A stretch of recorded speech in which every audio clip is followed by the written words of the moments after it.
So now we are talking about the solar energy conversion technologies, or in other words, solar collectors.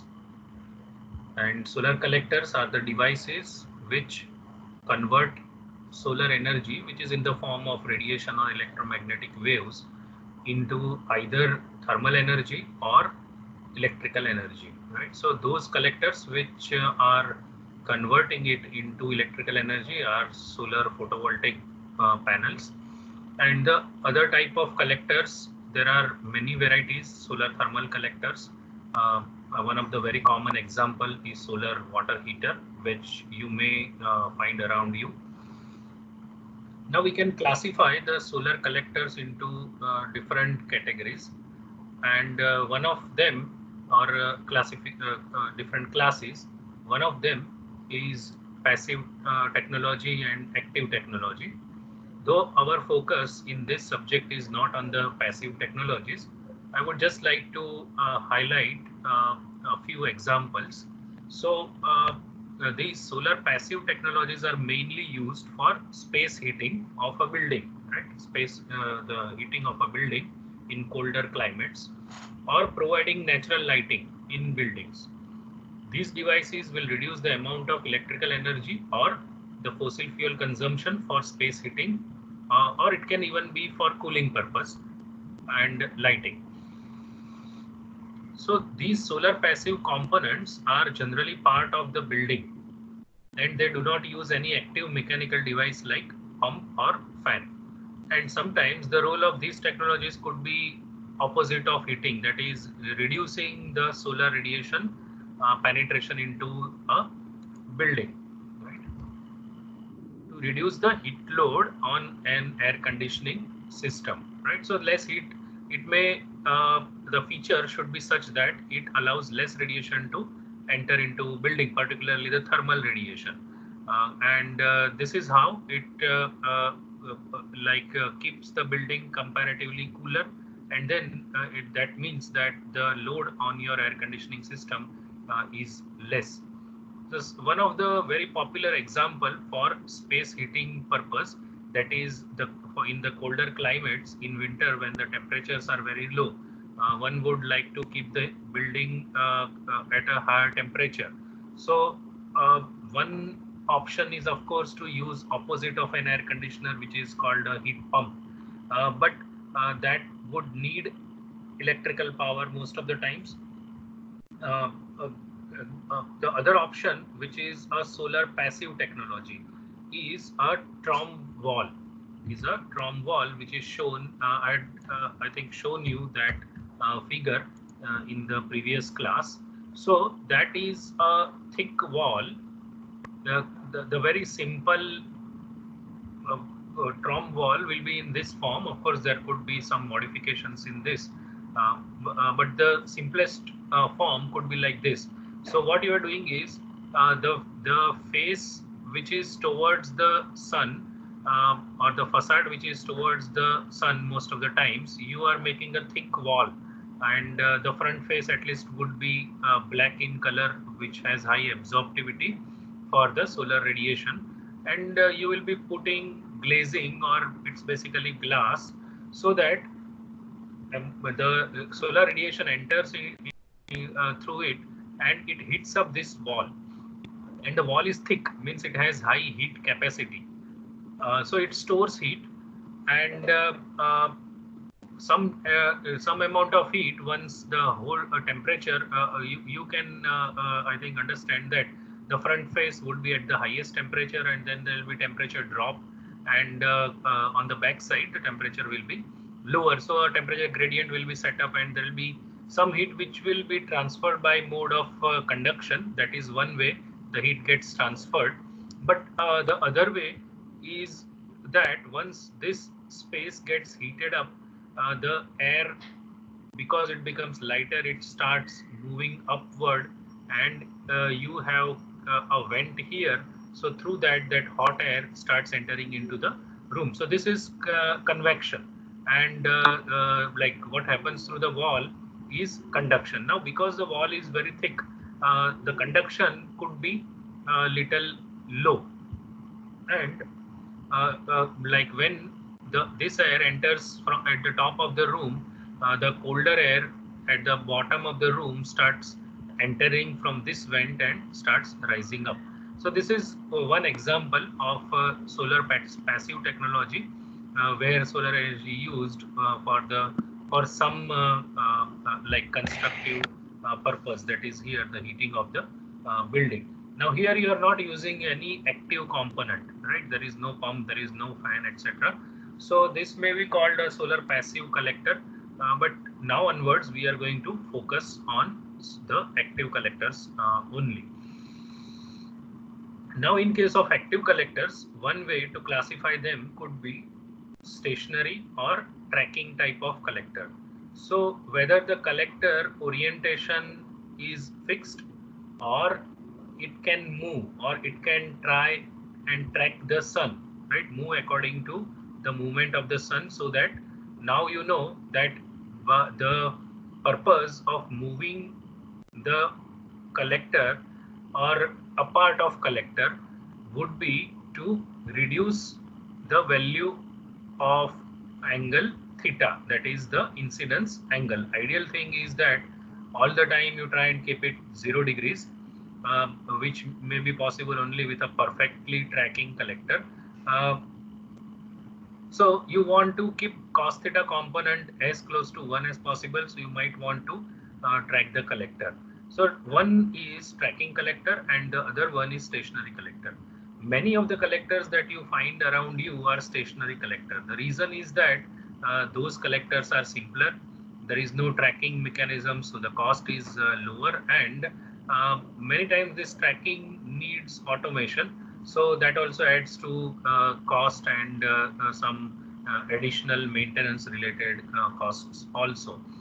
So many stationary collectors are also used. Some of the examples, so stationary means fixed, right? Their position and orientation would be fixed. So one category is called flat plate collector, FPC. There is another category called evacuated tube collector, ETC.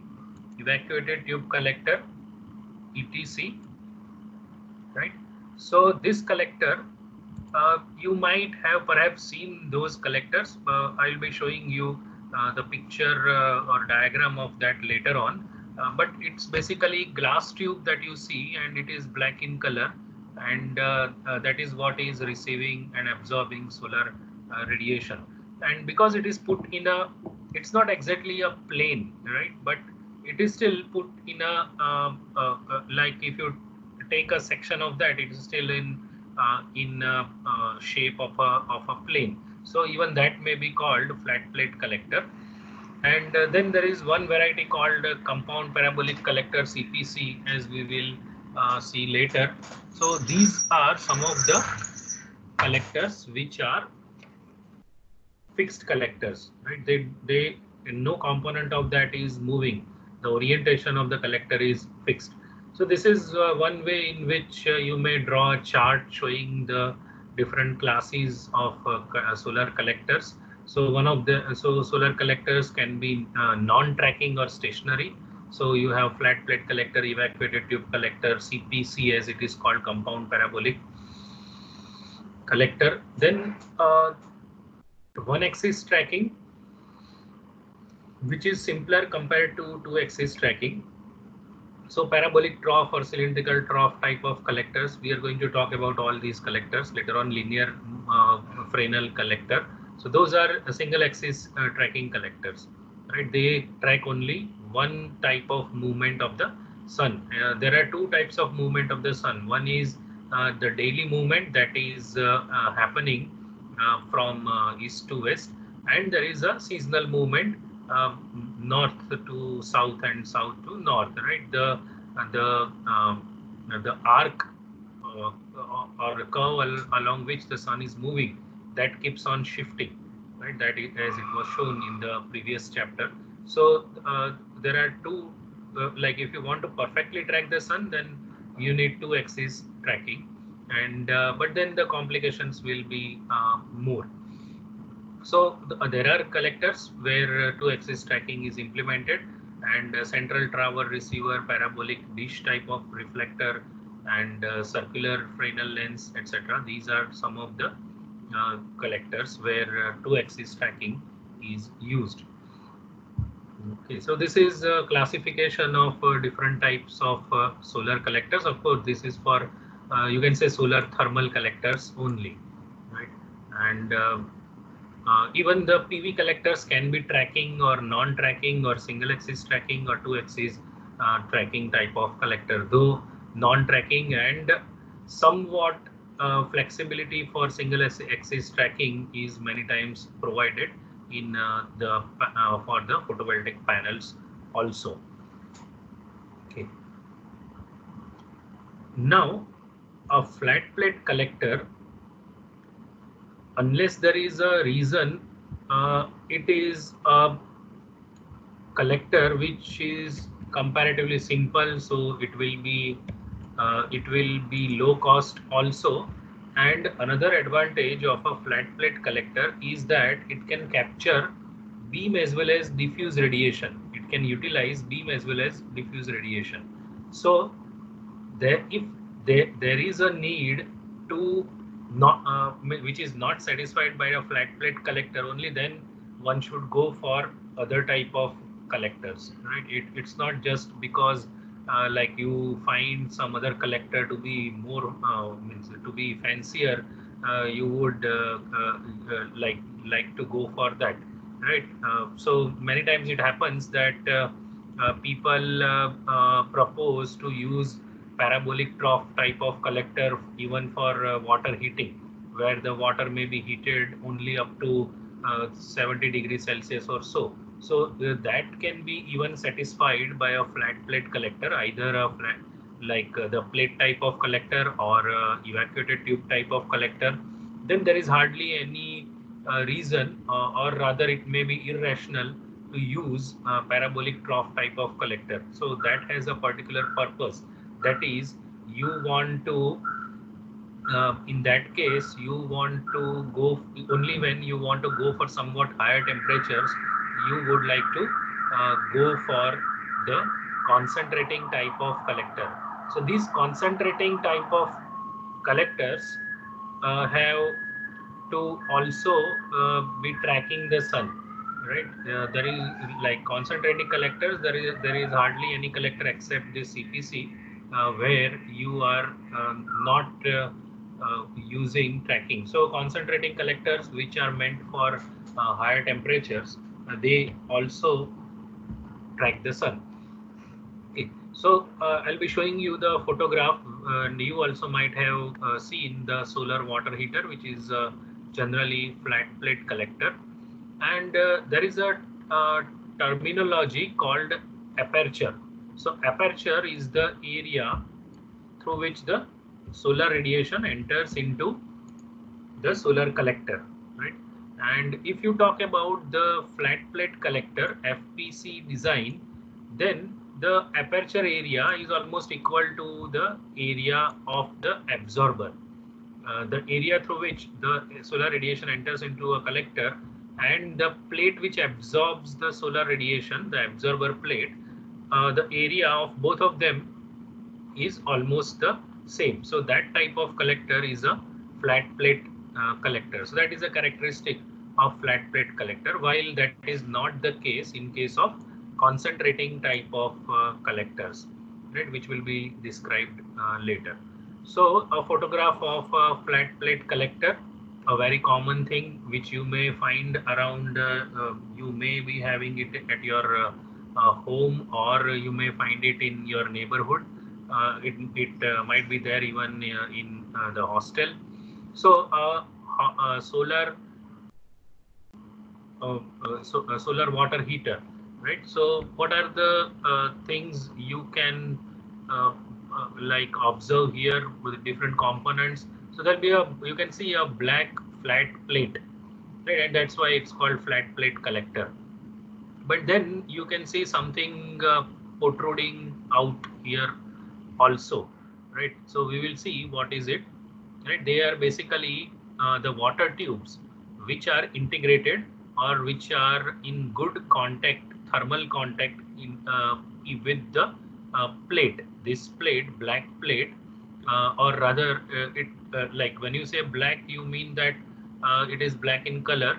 Yes, it is black in color and it absorbs high amount of visible spectrum, but it should also be able to utilize the visible spectrum beyond the visible the solar spectrum beyond the visible spectrum. So just going up to zero point 0.8 is not enough, right? You need to at least absorb up to around 2 micrometers, or even somewhat higher than that. So this black absorber plate, and then the tubes which are integrated into it are very well connected with that, or thermally in good contact, could be welded with that. So those are the tubes through which the water will be passing. And you cannot see some of the components in this, which will be shown in the in a later diagram, which is a schematic diagram. This is actual picture, but you can see this one pipe here and one pipe here, which is actually connecting a somewhat bigger diameter pipe at the top for both of them, as well as there is one at the bottom, okay, which is not seen, but you can see just the connection between the two collectors, which where it is connecting the somewhat bigger diameter pipe here. So that is called header. That is called header. A pipe through which multiple other tubes, to which multiple other tubes are connected, is called a header. So there is a bottom header here, and there is a top header here. Okay. And this top header, as you can see, with the help of a pipe, it is connected with the top portion of this storage tank, in which you are storing the hot water. And I'm not very sure whether you can see a pipe connected at the bottom of this. There is one pipe you can see here, which could be the makeup water pipe, right? Which could be the makeup water pipe. That is, you consume some water, so fresh water has to come. But there will be a connection with the hot water tank near the bottom, which will be connected with this lower header, right? The bottom header. Okay, that pipe is perhaps not seen in this figure. So those are the different components which are part of a solar water heater. We will talk about different applications of a solar collector later on. Right now we want to focus only on the collector part, right? This flat plate what you see, but it's not just a plate. There are multiple components. As you can see, glass is also provided at the top. So how does it convert solar radiation into heat energy, and how does it supply it to water, and what are the other phenomena which are happening here? So we would try to understand all those things now.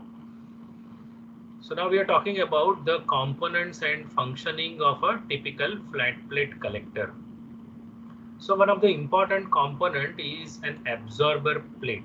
Okay, absorber plate, the plate which you saw, which has black color, but it should have high absorptivity in the whole solar spectrum, right? High absorptivity in whole. So your alpha value should be high. Normally, for all good collectors, the absorptivity is more than 90%, and it may even be higher than that, with something called selective coating which is applied. So it's not only about absorptivity, you also need to lose less heat by mode of emission with the help of the absorber plate, and that's where your emissivity should be low in high wavelength solar, not solar, high wavelength band through which the re-radiation or emissive losses may happen. But as of now, let's focus only on the absorptivity. The absorber plate should have high absorptivity. Okay, so there is it's generally a metal plate, and made up of copper or aluminium. Copper, as you know, is having very good thermal conductivity, but then the cost is higher, as well as the density is also higher, so it makes it even more costlier. Aluminium is many times replaced in place of copper because of lower cost, lower density, less weight. So, no, but you are sacrificing conductivity a bit. So either copper or aluminium plate is used. Tubes are most of the times copper tubes which are connected with the plate, and you are going to apply a particular type of coating on the top which is facing the sun, so that its absorptivity is high. Okay, and I mentioned the word selective coating. So what does it mean? It should have high absorptivity in solar spectrum, right? It should have high absorptivity in solar spectrum, but low emissivity for long wavelength radiation energy, right? Low emissivity for long wavelength radiation energy, right? So maybe we will have a graph showing the characteristic of this type of selective coating. Perhaps I'm not going into too much depth of this concept as of now. So low emissivity for long wavelength is also another desired characteristic. Now this later one is more important when the collector is working at high operating temperature. If it is working at lower temperature, like in some colder regions, even sometimes you might opt for 40-50 degrees Celsius, then this characteristic may not be important. So only for high temperatures, many times exceeding 100 or even more, low emissivity should be an important feature of that solar collector. And mind well, when we are talking about low emissivity, because the temperatures are much lower than the sun temperature, you are talking about somewhat longer wavelengths. So there the emissivity should be low for that material. So that's about the selective coating that you apply on the absorber plate, right? So that's about the absorber plate, and then the riser tube. So let's come to this diagram. It's an exploded view of a natural convection solar collector for water heating. So this shows typical components of a flat plate collector. So one component we have already talked about, which is actually this line, which you see at the center. Okay. And what is actually done is the collector that you saw in that picture, the solar water heater. If you cut it along, let's say one of the tubes, right, and see it from side, what you see is shown in this figure. What you see is shown in this figure. Okay, so you can see that absorber plate whose thickness is just a few millimeters. So that is the center line, and when you are cutting it at half the diameter, or rather, yeah. So if you are cutting it such that you can like into halves, the riser tubes get big, is cut into halves. So in that case, you see the diameter of that tube, which is the outer lines. Okay, so that's the riser tube. What you see, like opened up, and there are multiple riser tubes. Okay, there is a continuous absorber plate which is seen as a line here, and then one of the riser tube is cut, so you can see the half of portion of that through which the water should be passing, and there are multiple riser tubes, but in this side view you can see this sectional side view, you can see only one riser tube. There are multiple them, some of them are on the back side, some of them were on the front side, but that portion is removed, so it's perpendicular to the to this page. Okay, so that's about the riser tube. Now these riser tubes, how are they connected with this absorber plate. So you can see that if I take a section here, as it is shown here, that section is shown in this this inset diagram.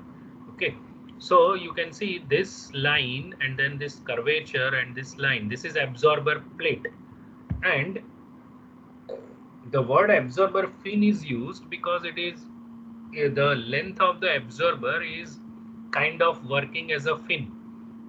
What happens is the whole absorber plate gets heated, but uh, finally it is conducted along the plate and it goes through this riser tube into water inside the riser tube.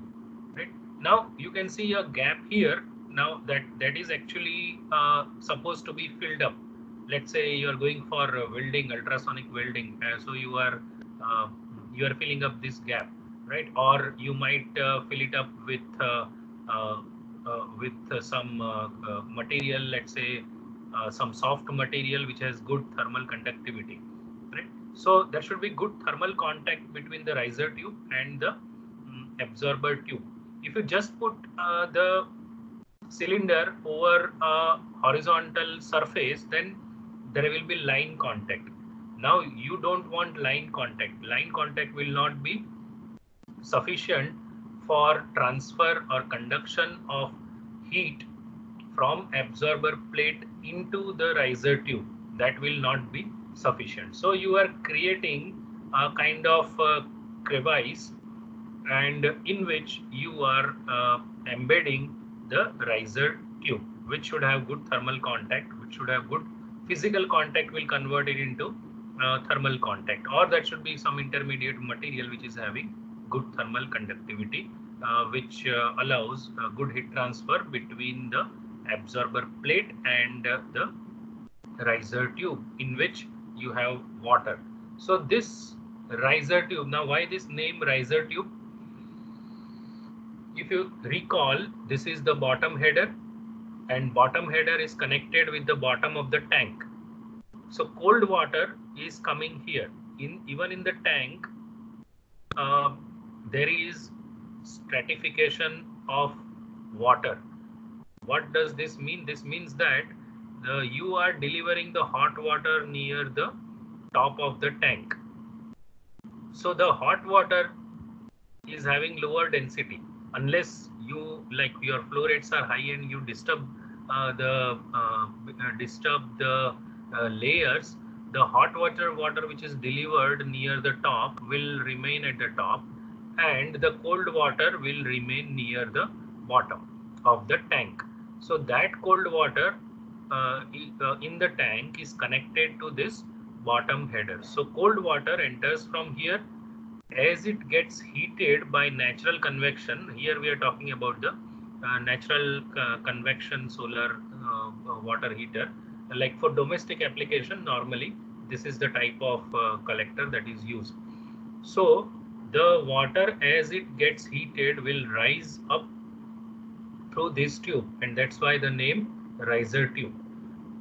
So the hot water enters into this top header, which is connected with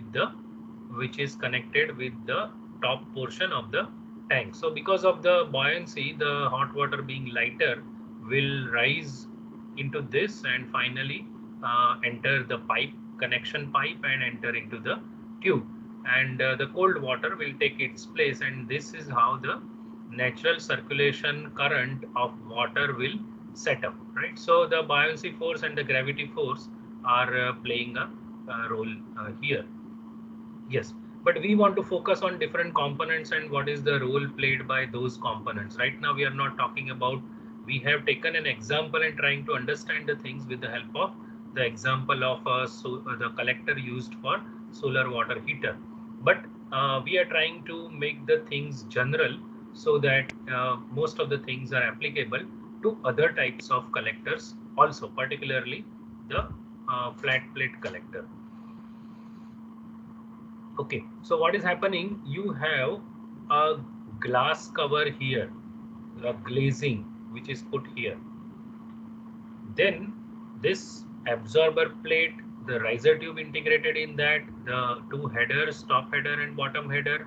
Then there is below the absorber plate, you are going to put some insulation slab, right? Could be kind of solid material or could be a fibrous material. So that is the insulation. Role of insulation is to reduce the conductive heat loss from the bottom, right? So the all these components, is this an exploded view, means the components are separated and shown.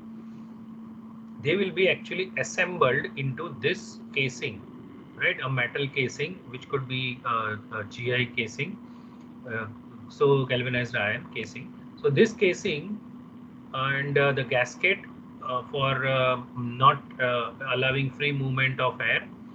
So this will settle at the bottom, so that will reduce the losses.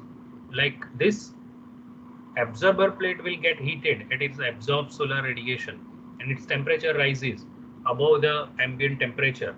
So because of that, there are chances that it will start losing the heat from the bottom into the atmosphere. So at the bottom, you're putting this insulation as a resistance to the heat flow. So this is going to go down to the bottom, and then this assembly, the absorber tube and the riser tube, and then the two headers at the top and bottom. And then at the top here, at the top, you are going to place your glazing or glass cover. So now you already know what is the function of absorber plate, how the heat is transferred from absorber plate to the riser tube surface, and then from riser tube into water. And the water rises up and delivers the heat finally into the tank. Now, what is the role played by this insulation? That is also explained.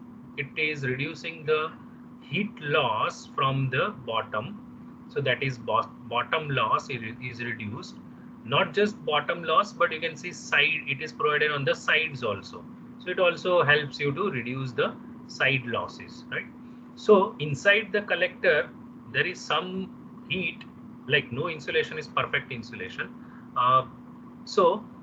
But it plays an important role in reducing the heat loss. Conductive, now inside the collector it is conduction, but then once it reaches the surface, most of it is taken away by air.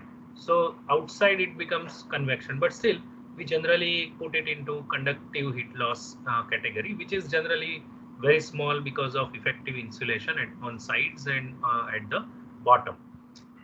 Okay, so that's about the insulation. Now, what is the role played by this glass? Okay. The glass is, as we like tell in the layman language, it is transparent material, but it's not perfectly transparent. It's having good transmissivity, but it's not 100%. Okay, so what is the role played by the glass? You are putting it at the top. It allows most of the radiation to fall on the absorber plate. Absorber plate gets heated, and then what is there between the absorber plate and glass? No, it's not vacuum. There is air, but which is trapped. So there is air in between. There'll be hardly a very special collectors where this space may be evacuated, but the regular flat plate collectors will have air in between, and this air, what will happen? It comes in contact with this hot surface of the absorber plate. It hits up and moves up, comes in contact with the glass. Now, because this glass is in contact with the atmospheric air or wind is flowing over that, right? So there is actually convective heat loss from the top of the glass cover, which is getting heated from one side, and it is being cooled on the other side, or in other words, the heat is being taken away by the air which is flowing over the surface of the glass. So if you don't put glass cover, what will happen? The absorber tube will directly come in contact with air, and that will allow the air to move freely and take away heat. So by putting this glass, you are creating some area where, or which is offering, or you can say a area where the air is trapped and it is offering some resistance to the heat flow. Right, this natural convection which is taking place between the absorber plate and the glass cover is not very efficient way of heat transfer. So because of that, it is if you compare it with the case where there is no glass, the amount of heat loss is reducing, right? But then the glass is not having 100% transmissivity, so actually it is also reducing the input a bit. It is also reducing the input of solar energy onto this absorber plate a bit. But then, as compared to that, most of the times the loss of heat from absorber plate, if this glass cover is not good put, would be much higher. And that's why you are putting the glass in most of the flat plate collectors. Yes, if the flat plate collector is supposed to deliver very low temperatures, which might be useful in cold climates, so there could be collectors where you are not using the glass cover. Of course, another role played by the glass cover is to protect the absorber tube from the weather, right? But like from point of view of thermal considerations, uh, for lower temperatures, let's say the temperatures used for swimming pool heating. So included colder climates, even 40 degrees Celsius or so may be good enough as a delivery temperature from those collectors. So many times plastic collectors without using glazing are also used for that purpose. Right? But once your temperature like delivery or operating temperatures are high, it is generally found useful to put a glass cover. Okay. So we were talking about this glass cover, which you can call a greenhouse component or device, right? So that that device, the role played by that is to create greenhouse effect, right? Greenhouse effect, where between the absorber plate and the cover itself, right? So it traps radiation, doesn't allow more of it to go out. Now there is a role played in terms of radiation also, right? So I already told that the convective heat loss is reduced. The convective heat loss is reduced because you are putting this glass cover which is offering resistance. So convective loss is reduced, but in addition to that, the re-radiation losses from the absorber plate to the sky, right? Most of the times it is to the sky. That is emission losses from the surface of absorber tube to the sky are also reduced because of this glass cover, because it works as a greenhouse device. It allows most of the solar radiation to come in, which are shortwave radiation. But when we use the word emission from the absorber plate, the absorber plate is not at a very high temperature. Absorber plate temperature may be 100 degrees Celsius, let's say 120 degrees Celsius or so. So it's not at a very high temperature. So the radiation which is coming out of that is most of it is concentrated in the comparatively high or longer wavelength band. Now glass is not having good transmissivity in that band. I'll show you a chart just after this. So it blocks those radiation. So in other words, in simple language, it traps the radiation inside, and that is how it is creating greenhouse, which is a positive phenomena for this solar collector. So let me explain or revise the thing with the help of this chart. You can see the characteristic of glass, that is typical transmission spectrum of a glass. what you see is this wavelength is given in nanometers. So when the wavelength is small, the transmissivity is high. You can see it is exceeding 80%. This is for actually soda lime glass. If you have a better version of glass, low ion glass, you can increase the transmissivity, reduce the absorptivity, increase the transmissivity, and in that case it can exceed 90%. Uh, but we are more interested in like the qualitative analysis rather than uh, talking about a particular number. So it's having high transmissivity. You can see up to around 2750. It's having high transmissivity. Means it will allow high percentage of solar radiation to enter into the collector and get absorbed by the absorber plate. Now, the absorber plate, once is at a temperature higher than the ambient temperature or sky temperature, because it is looking towards sky, it starts emitting heat in the form of radiation also towards sky. But that most of that radiation is having higher wavelength beyond beyond 3000, right? Even much higher than that. So because of that, what happens is the transmissivity is low, means it is not allowing it to go out, and it is reflecting it back. It is reflecting it back. So because of that, um, because of that, it traps the radiation, right? So that's a greenhouse effect that is created by glass. So what are the roles played by glass? One role played by the glass is that it reduces convective losses, because otherwise air will move freely over the absorber plate. Second, it also reduces the radiation losses. And in addition to that, there could be other rules like protecting the absorber plate from the direct exposure to the ambient conditions.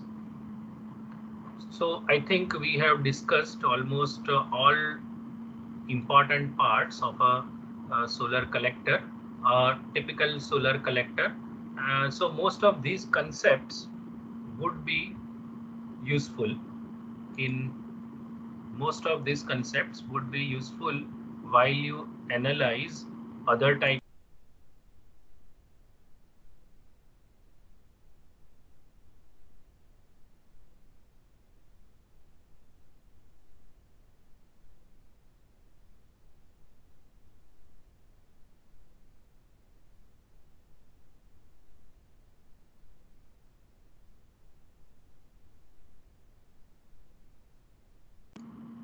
Yes. So let us come back. Okay, so most of the components have been explained, and the important things that you have that have been concepts that have been covered here are applicable to most of the other solar collectors also. Okay, so let's move ahead.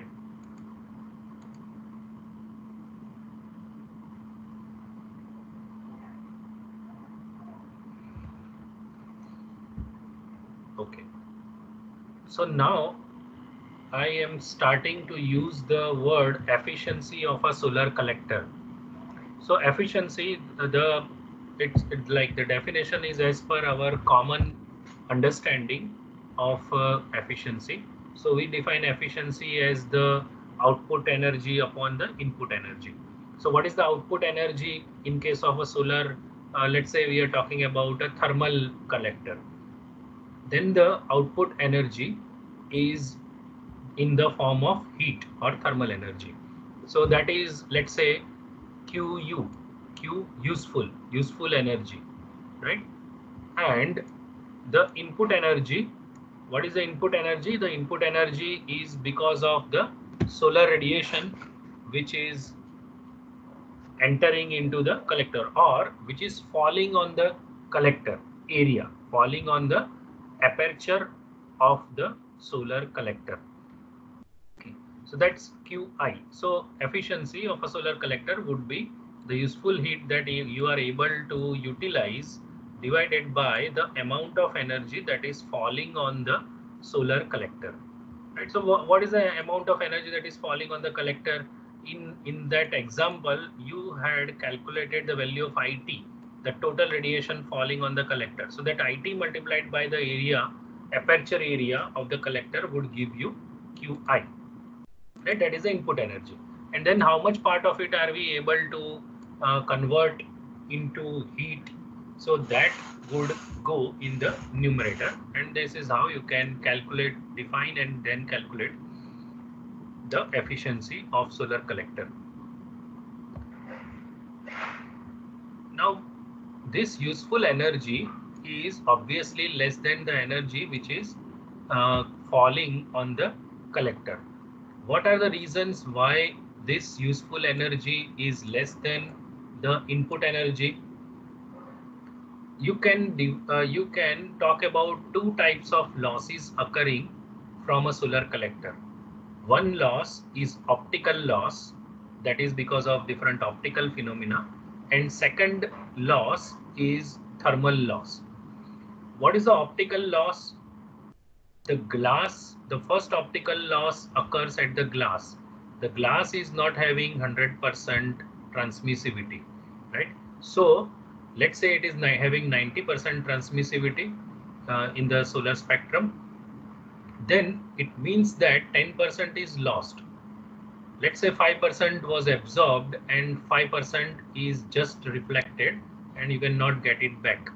And again, whatever is absorbed increases the temperature of the glass, and then it is also, most part of it is lost to the atmosphere because the air is moving over that, right? So we are assuming that only 90% is entering further into the solar collector. So one loss that occurred was the transmission loss through this glass. To reduce that, you would like to use a glass which is having low absorptivity and reflectivity and having high transmissivity. So that type of glass is many times used in more efficient solar collectors, and that is generally low ion glass. So it's having higher transmissivity. But still, there is always some loss. So tau is not equal to 1. It is less than 1. So that is one loss that is occurring. Now other loss is the absorptivity of the absorber plate. Again, cannot be 100%. It is less than 1. So that is another loss. So what enters into the after the glass cover? After the glass cover, again some part of it is not utilized, right? Because the absorber plate is not having 100% absorptivity. There is no transmissivity for the absorber plate, but it has certain reflectivity. So that reflected radiation is lost, right? Well, now I'm going to have another diagram where these things can be explained better, but as of now I'm just giving you the basic explanation. So alpha is also not equal to 1, it is less than 1. So this multiplication tau into alpha is a non-zero thing. So 1 minus that is the loss, is the actual gain, means actual thing that is available to you on the absorber plate. So tau alpha is the tau into alpha. I'm sorry. Let's say tau is 0.9 and alpha is also 0.9, right? So 0.9 into 0.9. So 0.81 is what is available to you. So tau into alpha is available to you, and 1 minus tau into alpha is not available to you, right? So you already lost, let's say 19%. Okay, 0.81 is the useful part, and remaining 19% is lost. So that loss is optical loss. That loss is optical loss. So that loss has occurred because of the optical phenomena, and that's why we call it optical loss. Okay. Now this part that is tau into alpha into IT. Is that all absorbed by the plate? Yes, it is absorbed by the plate, but then is all of it available for conversion or utilization?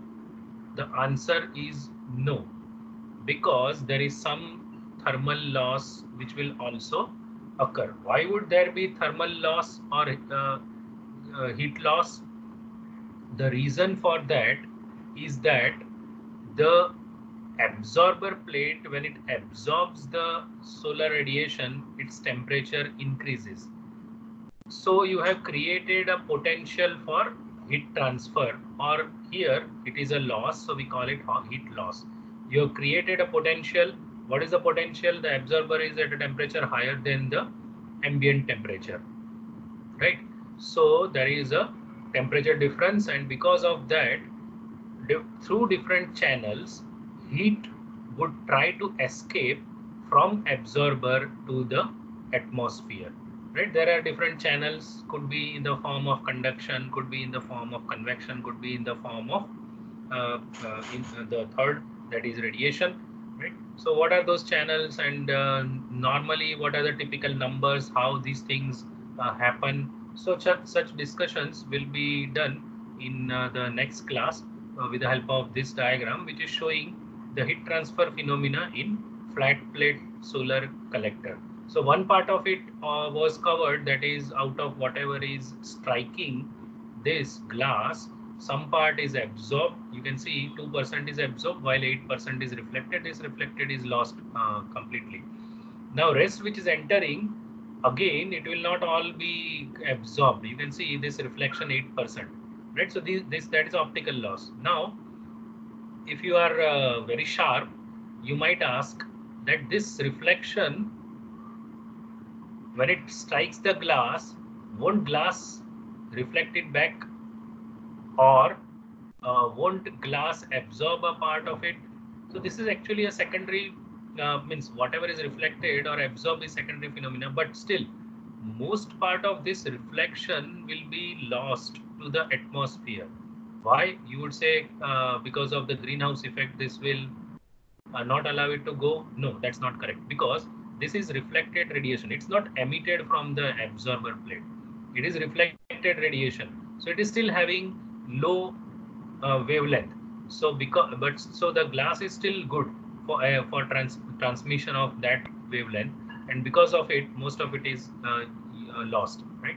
We are not considering a small component which is reflected or absorbed and then coming back to that, right? So we are focusing only on the primary phenomena where this reflection leads to the loss, and the radiation passes through the glass and lost to the atmosphere. Okay, so we stop here for today, and talk further about this topic in our next class.